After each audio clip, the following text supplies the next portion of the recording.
Madam President, members of the board, Superintendent Kayes, colleagues, and community members, thank you very much. Here is an annual requirement that is required that the governing board accept. You do not have to approve our audit, but it is required that the governing boards across the state, not in consent, are required to accept the audit for the school district.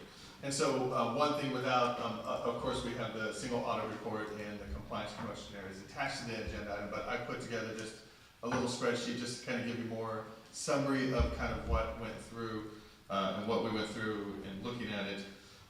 And so first, obviously I'd like to thank everybody on the business team that helped with conducting the audit or providing all the information to our third-party auditors for them to complete their work. And that does not include just our business team, but we're constantly having to ask people outside of our department for information and help to get all that information, and providing the information to the auditors before they even show up is essential to the audit, so that when they come here and they have issues or something doesn't look right, we're able to talk through it, explain it, and either it is compliant or it is not compliant. So that also leads into, you can see that I have it broken up on two sides. All the categories are on the left, but the first group of numbers, that's just the number of questions that they ask, and all it takes is one no and you fail that question. And so one is just a sum total, and you can see we scored a 93% total. Let me first backtrack just a second. The report is actually attached. I put a different report in front of all governing board members because as I was looking at this right before we got here, I noticed that there was an error. And so, so I obviously did quick little math under the financial reporting, and 6 does not equal 7, and so the 2 columns should equal the first column, which is the number of items. So I saw there was an error, went back and gave you the actual numbers. So with that, it should be an 8 and a 5 under financial reporting. But what I like to do is really just, do we have an audit finding? And then just to give you a little bit sample of all the things they're looking at in testing. So remember, auditors will come out and they'll be doing a sample of your transactions. They're not looking at every single transaction. What they're trying to gain is a good understanding that our financials are materially represented with an unmodified opinion, and they're also just trying to assess our internal controls and are we doing things the right way and following in compliance with our uniform system of financial record-keeping compliance questionnaire. And so really on the right side, I'm trying to look at all the volume, and so if it's 1 out of 15 tripping, it doesn't have the same impact as 1 out of 11. And so really trying to give that, although if you look through the numbers, you're looking at 93% success rate on just on the question and a 94% success rate on all the subtotals. I actually think, as we heard a presentation earlier from Ms. Landis and her team, they have high expectations. We have high expectations too. As we went through some of these findings, we're looking at some of them were simple little things that we did not do. We did not email a report to ADE, and if you don't email it within a certain time frame, it's a finding, and so that was on me. We had some findings in procurement that we've never had. This year, our procurement team has already done pre-audit work and double-checked everything that tripped us up and got us into that finding. Sometimes the finding is simple as we've been going to State Farm Stadium for how many years, and the original procurement done to justify it was done, and they did not look at it in the last few years, and we never renewed it. And so we had to do full procurement on the State Farm Stadium for our graduation this year. So those are some of the little things that we have to do. We start looking at some of our holes, and we start putting in plans in place to try to correct them as quickly as possible. So I don't want to spend all night talking about audits or AFRs and numbers in that sense, but we are required to present it to the board, and I wanted to just give a summary table of kind of how we're doing and where we're at, and that our goal is obviously to have 0 findings. Obviously that sometimes is very difficult, and sometimes to achieve that would mean that we might have to double the business department staff. We will never double the business department staff. Our goal is for students and create successful pathways for students to be successful in their careers. It is not to have the perfect audit in the business department. We will do everything to be compliant, and we're going to have high expectations to do better each year, but that doesn't mean that we're going to double the business department staff. In fact, we'll take less because we'll work harder than everybody else. So just wanted to provide that summary, all the attachments there. If you have any more detailed questions, I'd be happy to answer. Members, questions? Members, questions, comments? All right, Ken, just to further to give the example of this auditing process, hypothetically speaking, if a staff had to put in the paperwork on a Friday afternoon, like 3 p.m., and Monday rolls around and it's a holiday where the district office is closed, and they weren't able to expedite or file until the following day, which would be Tuesday. And if that was to be deterred or considered a mark, that would show up on the audit, correct? Madam President, members of the board, absolutely. So I assume that's after for a transaction, so that would be an after the fact.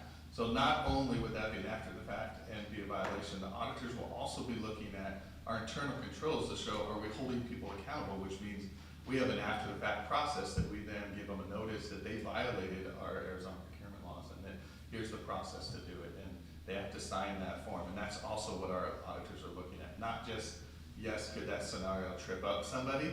And one of the things we do to mitigate that is we try to provide the training as much as possible. We have started our admin assistant support, support team, and so 3 times a year we bring all of them together and we'll talk through different issues we're having and how to help them, how to address them, because most of, like in your scenario, most of the transactions do not happen in the business department, they end in the business department. So we have to get out in front of them and train people the right way to do things in compliance. Thank you for your answer. And the purpose of my example is that, coming from the ledge, we get audited, general, sunset review, and so forth, on a daily basis when we're at the ledge.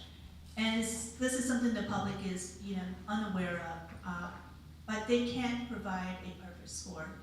If any auditor was to go in any scenario and come back and say there's absolutely nothing wrong, they would be fired. Their actually job description is to find something.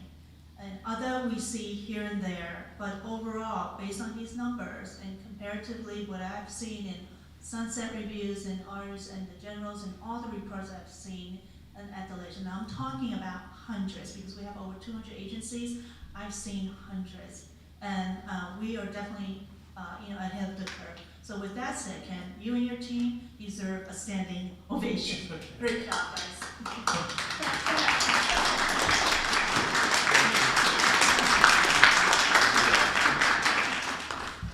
Ken, I just don't feel like you're getting enough attention. So with that said, let's, if there's no any other comments or statements. Okay, thank you, Ken.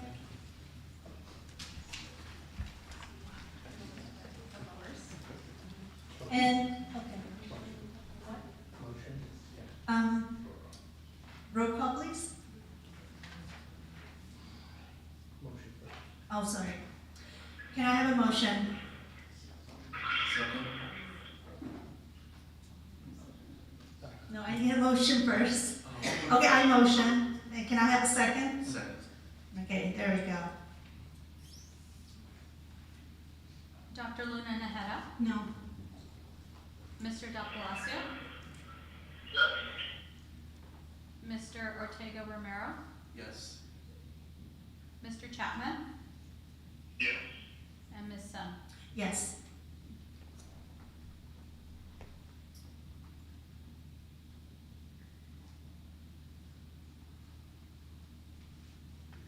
And now to the next agenda item H2, discussion consideration to adopt curriculum new textbook for the course AP Spanish Literature and Culture, and Superintendent Gaius. Yes, Madam President, members of the board, I'd like to invite up Dr. Rosalba Laguna Squatley and the team to look for our new textbook adoption. Yes, good evening, President Sun, Vice President Chapman, Governing Board members, Superintendent Gaius. Today, the Multilingual and Multicultural Division is seeking Governing Board approval of the adoption of a new textbook for the course AP Spanish Literature and Culture. I want to invite the Director of Multilingual and Multicultural, Ms. Christina Boston, and Ms. Caitlin Shaw, our World Language Coordinator, And before I hand it over to them, I just want to express my gratitude for leading this work and also for the committee members that also contributed to this, this process and also giving up their time. So I'll turn it over to them. Thank you. Good evening, President Sun, Vice President Chapman, members of the board, and Superintendent Calles. My name is Christina Bonstay. I'm the proud director of multilingual multicultural education. I'm also joined by Ms. Caitlin Shaw, the instructional leadership coordinator of world languages. We are here tonight to present the Spanish AP Literature and Culture textbook adoption proposal, an initiative that aligns with the Tolleson Union High School District strategic plan and integrates the recommendations from WestEd's curriculum to review to ensure equity, rigor, and instructional coherence across the district. This evening, we are pleased to welcome members of our textbook adoption committee, which includes dedicated Spanish teachers from each of our schools. These educators have thoroughly reviewed potential textbooks and are here tonight to share their insights and opinions with you. So first I have Ms. Laura Locker from La Jolla. I have Ms. Enedina Villaseñor Mendoza from Westview. I also have Ms. Agueda del Rincon from Westview as well. Mr. Iram Diaz from Tolleson. And as well as Ms. Diaz Pardo from Copper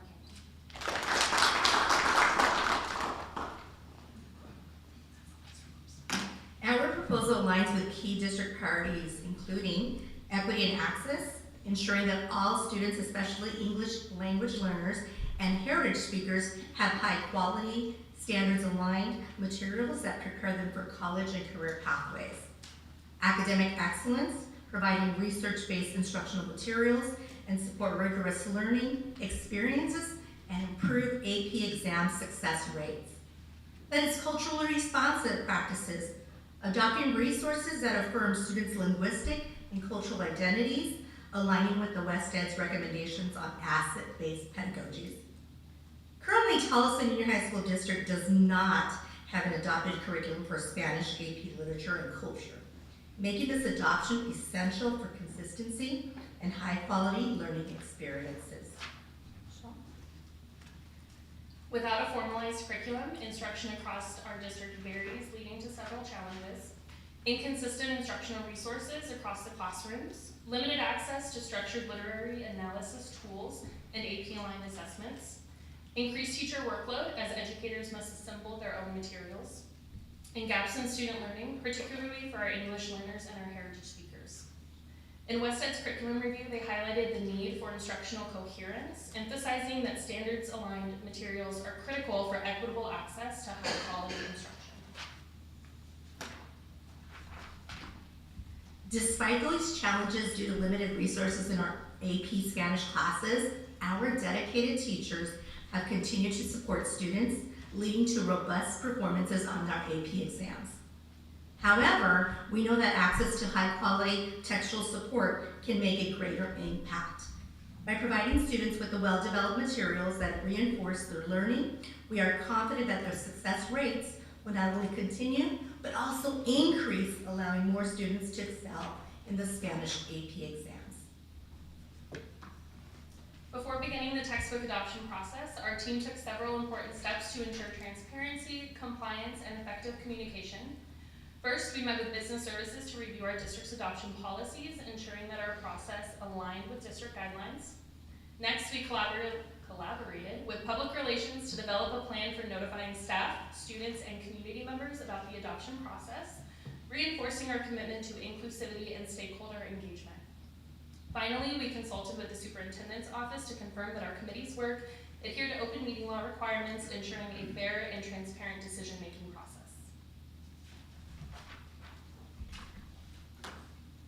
In alignment with the Tolleson Union High School District's commitment to transparency, we also follow the structured process to evaluate curriculum options.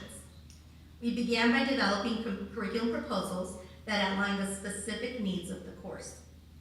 Our team then reviewed Tolleson Union High School District Governing Board policies related to state statutes, district guidelines, to ensure the compliance piece of it. Later, textbook adoption team was formed. consisting of the world language teachers from each of our campuses. And then we also notified and the potential adoption was set to the families and posted on the Tolleson Union High School District website, as you see here. With support from the superintendent's office, meeting agendas and virtual links were made publicly available through board docs, and all meetings were held as open sessions via Microsoft Teams. The committee carefully reviewed and discussed materials from 3 curriculum vendors, Vista Higher Learning, Wayside Publishing, and Sapis, before submitting their final recommendation. This review included a discussion on each textbook's College Board AP alignment, cultural relevance and diversity, and differentiated instruction supports for diverse learners. To encourage community involvement, curriculum materials from each vendor were placed on public display for over 60 days at the district office and all campuses, allowing for valuable feedback from families, staff, students, and community members. To ensure that all of our stakeholders had an opportunity to provide input on the textbook adoption, we also created a public community feedback form. This form was made accessible to students, families, staff, and our community members, allowing them to share their thoughts on the curriculum materials that were under consideration. The feedback form was available online and widely shared to encourage participation, ensure that our diverse perspectives were included in the decision-making process, and by gathering the input from our community, we aim to make an informed and well-rounded recommendation that best supports all of our students' learning experiences. You can see here we had a QR code, and then we received about 19 responses on our forms. Most responses being from students within our district who are preparing to take the Spanish AP Literature next year. We will look at some of their feedback later in this presentation. Here's a timeline of our process. The selection process followed a systematic timeline, ensuring thorough evaluation and stakeholder input. October 2024, curriculum adoption announcement sent to staff and families. November 2024 and January 2025, curriculum adoption team reviewed 3 vendors. March 25th, 2025, presentation to the governing board. April and May 2025, curriculum purchase and professional development for teachers. By incorporating Westside recommendations and instructional coherence, we ensure that the selection process aligns with best practices in curriculum evaluation.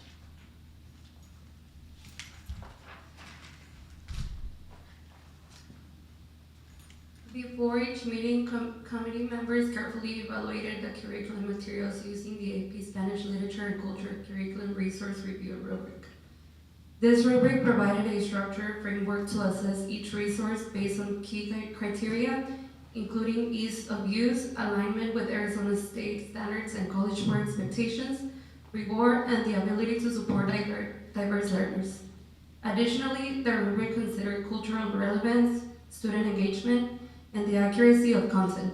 This reflected process ensured that every curriculum option was truly analyzed to select the best possible resource for our students. During each meeting, committee members shared their evaluations based on the rubric, discussing the strengths and areas of improvement for each curriculum vendor. This collaborative discussion allowed for a deeper analysis of how well each resource met the needs of our students.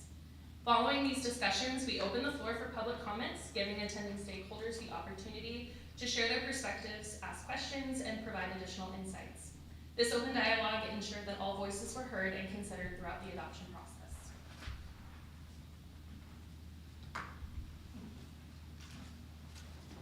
After a careful review, the Azulejo Second Edition curriculum by Wayside Publishing emerged as the strongest choice because it aligns fully with College Board AP Spanish Literature and Culture standards, covers all the 3A required texts supporting comprehensive AP exam preparation, organizes content thematically and chronologically, fostering deeper literary connections, provides historical, cultural context, ensuring students engage with text critically.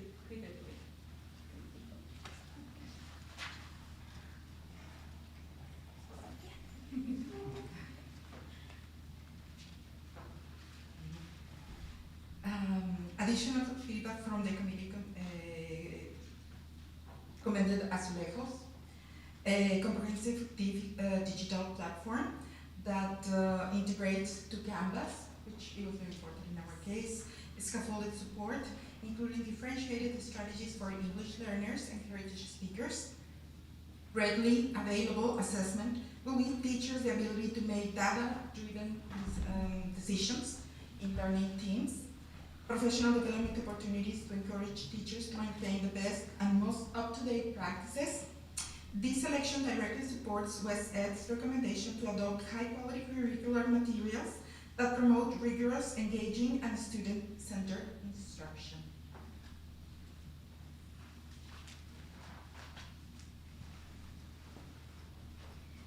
Our teachers and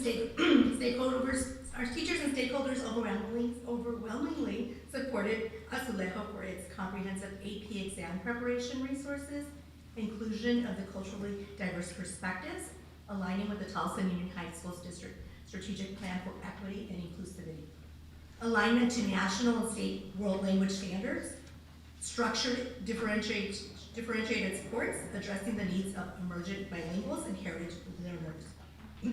West Ed's review emphasized that effective curriculum adoption must include scaffolding strategies, formative assessment tools, and professional development for teachers, all of which Azulejo provides. Additional feedback from our students that are currently enrolled in AP Spanish language show that they enjoy the university level rigor, the University of Azulejo, and how it contributes to their ability to concentrate in the most essential topics, the references to history and literal themes, both of which are crucial elements of college board expectations, the support Azulejo provides students when they are making connections between history and the modern era. Our partnership with Estrella Mountain Community College supports the selection of Azulejo, the second edition, as it aligns with the course competencies of Spanish 265 and Spanish 266, which emphasizes literary analysis, historical context, and critical interpretation of Hispanic literature. Covering all of the 38 AP required texts while fostering analytical writing and thematic exploration, Azulejo ensures students are well prepared for dual enrollment and university-level Spanish courses, creating a seamless transition to advanced academic pathways. Successful completion of both dual enrollment and as well as AP Spanish literature and cultural assessment will leave students with, get this, 22 college Spanish credits.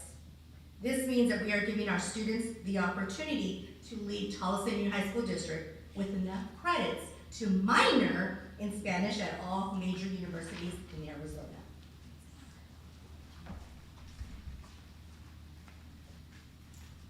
Following Tolleson Junior High School District's commitment to professional learning and instructional coherence, and the implementation plan includes professional development in spring 2025, teacher training on curriculum implementation, ongoing coaching, support for differentiation strategies, and AP exam alignment, assessment alignment, formative and summative assessment embedded in Azulejo supports West Ed's recommendations for quality assessments that mirror AP expectations, monitoring and feedback, teacher reflections, student performance data, and instructional coaching will guide ongoing improvements.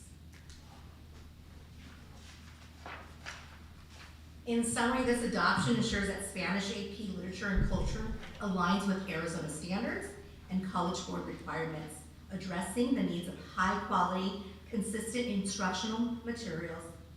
Without an adopted curriculum, teachers have faced challenges with resource inconsistency, increased workload, and gaps in student learning.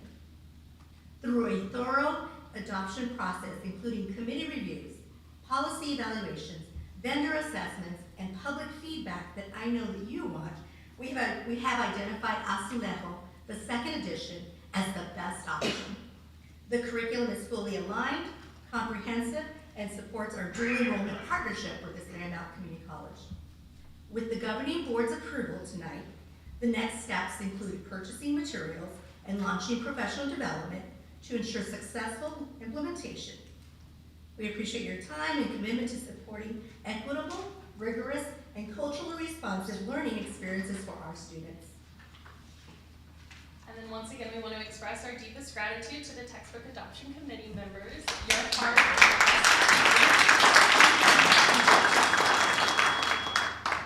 Your hard work, dedication to best practices, and deep knowledge of world language standards and pedagogy have been invaluable through this process. Your commitment to ensuring our students receive the highest quality resources reflects the district's mission, vision, and values. Thank you for your time, expertise, and unwavering support in shaping the future of world language education in the Tolleson district. In summary, this curriculum adoption aligns with the Tolleson Union High School District's commitment to excellence in every endeavor. By providing equitable access to high-quality, culturally responsive instruction, supporting academic rigor and AP exam success, ensuring instructional coherence as recommended by WestEd, and tonight we are asking for the governing board's approval for the textbook and the associated costs to support our students in our AP Spanish literature and cultural classrooms. We appreciate the governing board's commitment to educational excellence and equity for all students. Ms. Stahl and I are happy to answer any questions that you may have. Thank you. Thank you so much, and especially thank the committee members. I know you guys went through the process. I saw on the slides when the dates and the outlines and every step that you guys took the way and bring it to the public, to your students, and to your fellow colleagues. Members, any questions, comments? Some questions and comments. Proceed. Ms. Boston, thank you so much for a wonderful presentation. I know that it, again, a lot of coordination to get a team together, a committee. And I realize that many of the committee members are doing it on their own time. And so there's a lot of work that goes outside of the workday to get this process accomplished. So thank you for dedicating your time to get this important work done. My questions are aligned with the input from the community, right? So community members, walk me through that process. Like typically, and this is something that I have seen in high school districts, that response from our community members, from our students, from our parents is usually not high, right? So we don't get a lot of feedback on the material. I think that this speaks to the importance of the committee because they bring their expertise to this and they're the boots on the ground and they're the ones that are going to be implementing this, and so it's very helpful to have their perspective. But walk me through a little bit of that piece, and then if you can explain to me or maybe share some ideas on how we can possibly increase the engagement and involvement of our community members to give us feedback on this. Part two of the question, you did mention that you had public comment. Did you receive a lot of public comment? Madam President, Vice President Chapman, Dr. Luna Mejia. You could see here there was a QR code with a community feedback form. It was pushed out through the website, and Mr. Ortiz's, it was actually a prompt when you went to the website. And so we did receive some feedback, and then we brought it to the directors meeting, and we asked for more feedback because it wasn't what we were looking for.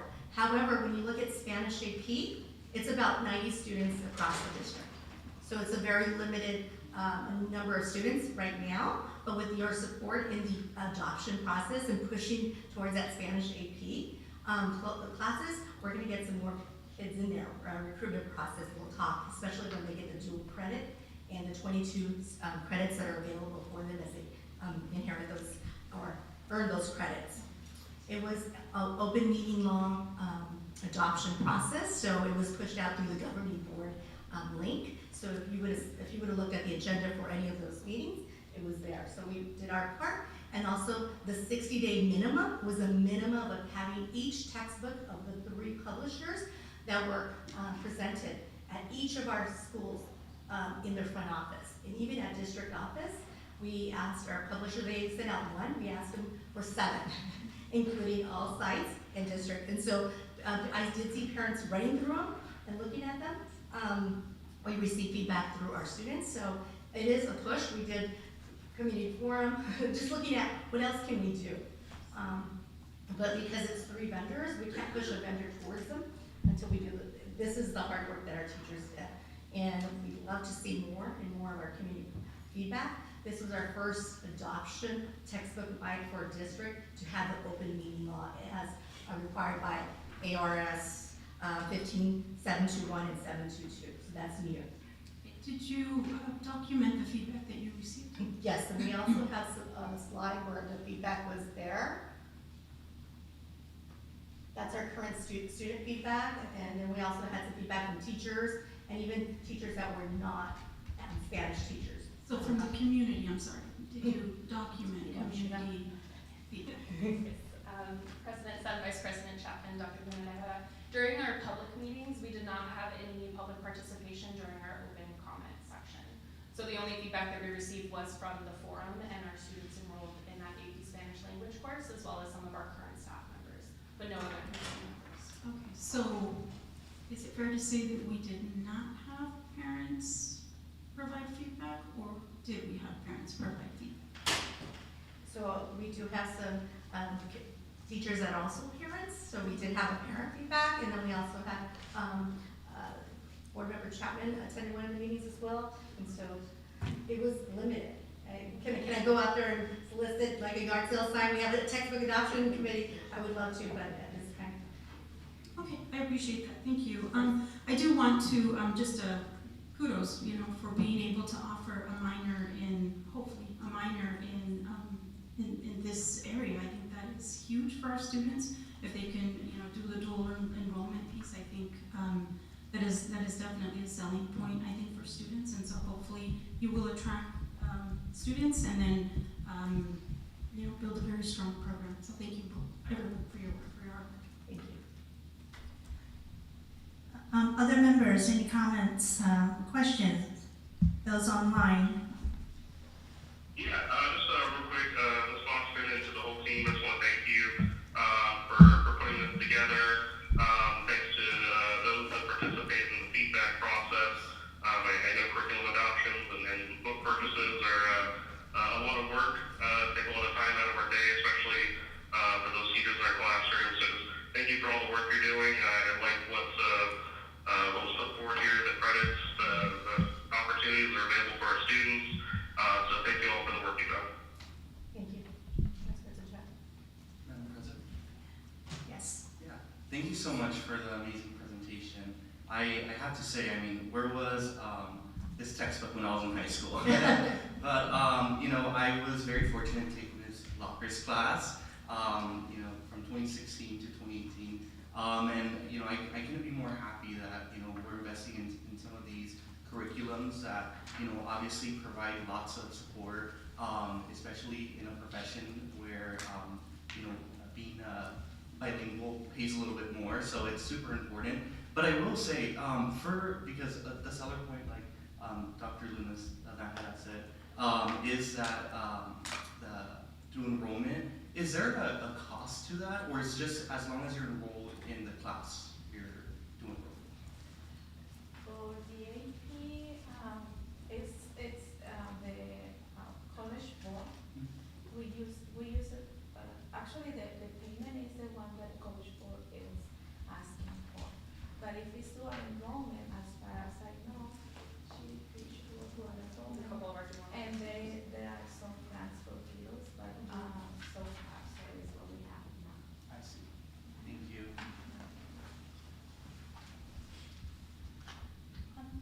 Thank you so much for bringing this to our attention. I just have some questions and some suggestions. So this will be the coming school year enrollment to implement this very first textbooks of 2025, 2026. Correct. Is that right? And first of all, I just love the idea that not only did you get the community feedbacks, I know that for the parents it's a bit low, but maybe we can address that with some ideas moving forward. But to get the buy-in, I think that's just the biggest challenge. Either that be from the committee, the students, the parents, but the fact that you guys got the buy-in from our community college, the Sharon Mountain, that is phenomenal. Again, just to echo the minor Spanish, after high school, again, kudos. Moving forward, we may be able to explore some ideas in policy, where we should be waiting. So how many years ago have we used this current textbook? You mentioned that when you were in The high year I school. graduated from high school was the year it was adopted. Okay, and how many years ago was that? 13. Okay, we don't need to Yeah. count that. Yeah. And 13 years, all right.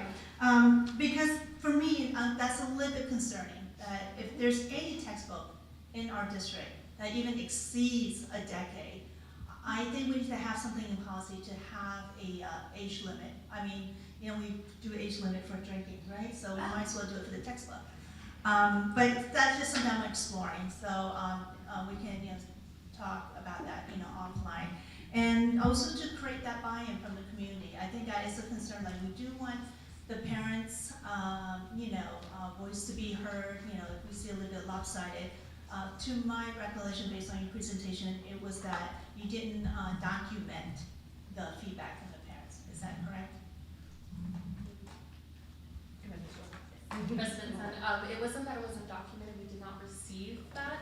We do have a couple comments from our public forum from teachers who are also parents of students in the district. But strictly parents, there were no comments.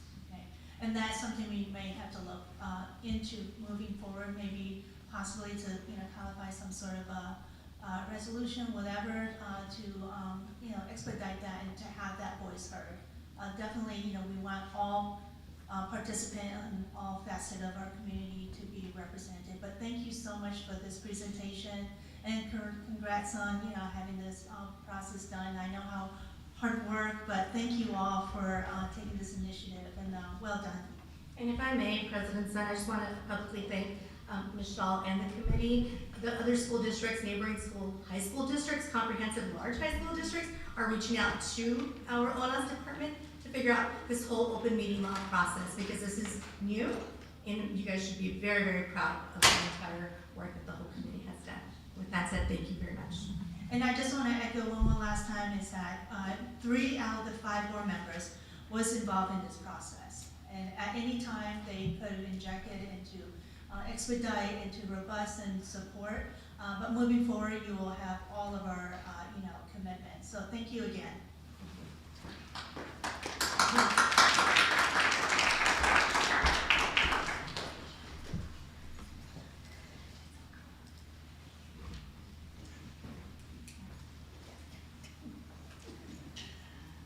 Okay, so if I could, I'd like to motion the discussion consideration to adopt the curriculum for the new textbook for the course of the AP Spanish Literature and Culture. Can I have a second? Second? Thank you. Roll call, please.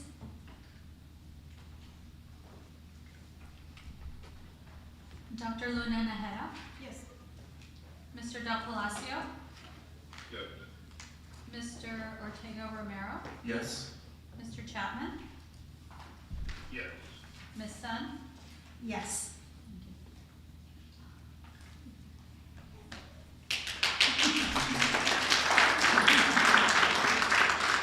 It's like Christmas over there. Our kids. And now to our next discussion, review of board policy, GCCBC, professional support staff paid parental leave, first read. Superintendent, take it away. Yes, Madam President, members of the board, this is a first reading, so no board action is required, but policy GCCBC is being provided for your first reading. And this is based on recommendations from our Meet and Confer Committee.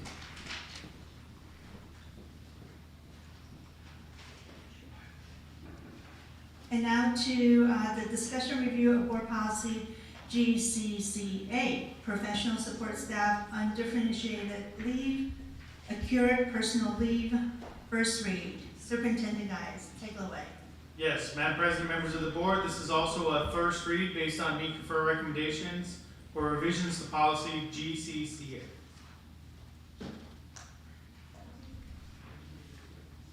Members, any, so we'll go and move to our next item, request for future agenda items. Members,